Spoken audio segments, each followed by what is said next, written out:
just because you're offended, it doesn't mean you're right, you know? It's...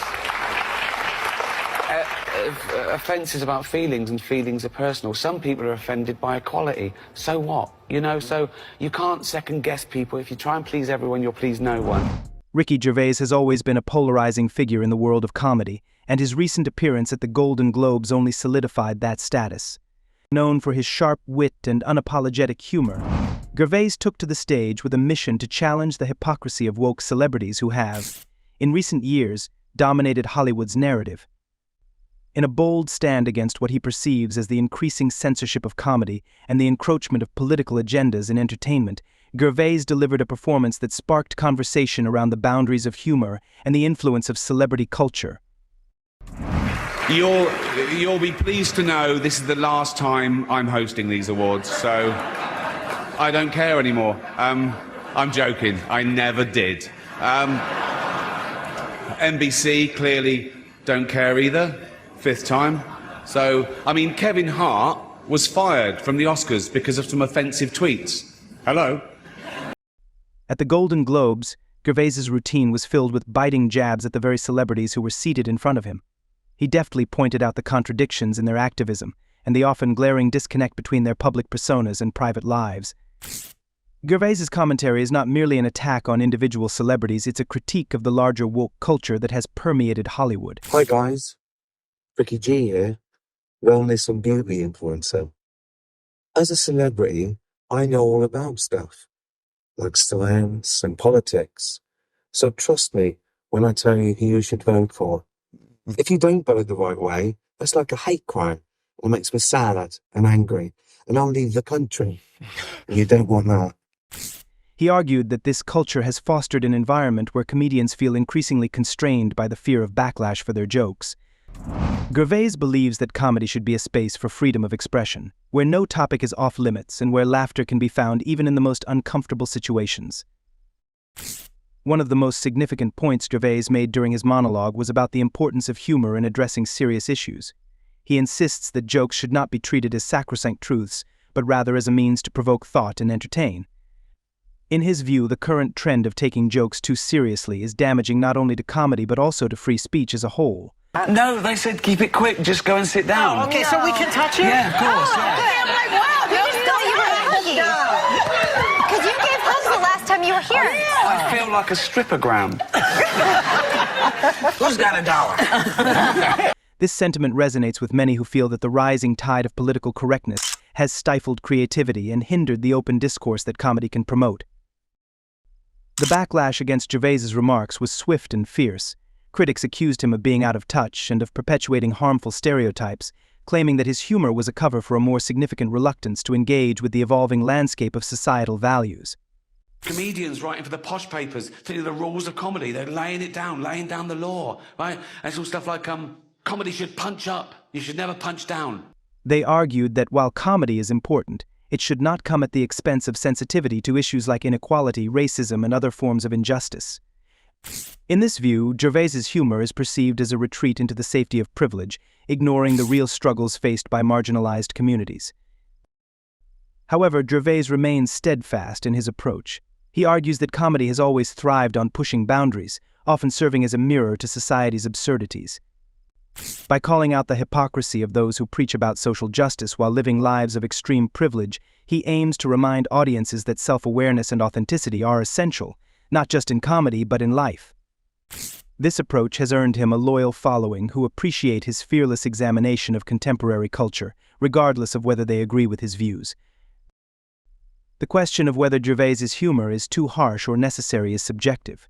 For some, his style resonates as a refreshing take on comedy that challenges the status quo. It invites audiences to reconsider their own beliefs and the narratives being pushed by those in power. I saw one that said, this is the worst thing to happen to cats since dogs, right? But Dame Judi Dench defended the film, saying it was the role she was born to play, because she... I can't do this next joke.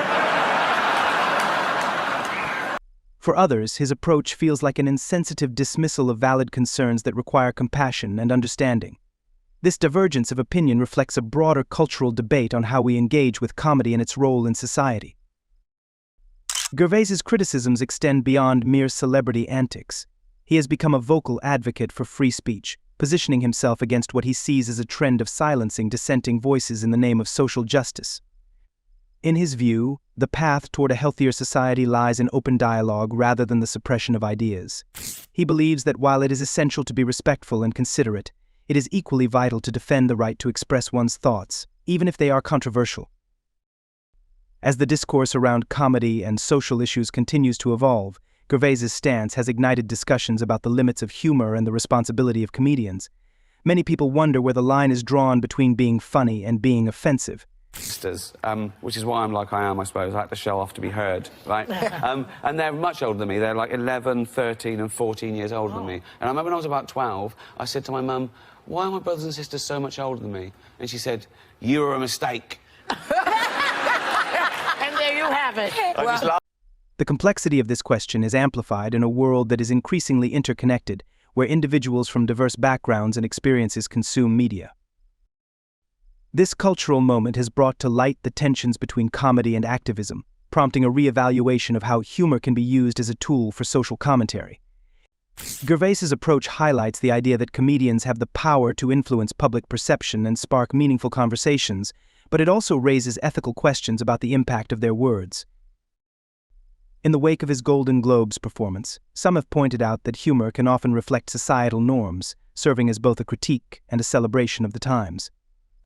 Gervais's humor might be seen as a challenge to the prevailing notions of political correctness, advocating for a return to a more traditional form of comedy where laughter is found in the absurdities of life rather than in the adherence to social norms. I'm not a fascist. It's an odd thing to just declare, isn't it, that you're not a fascist? We assume, don't we? You wouldn't go up to someone on the street and do that, would you? And go to, oh, by the way, I'm not a fascist. You know, it's like they protest too much. This battle between comedic freedom and social responsibility is not new, but Gervais's bold stance brings it to the forefront of public discourse.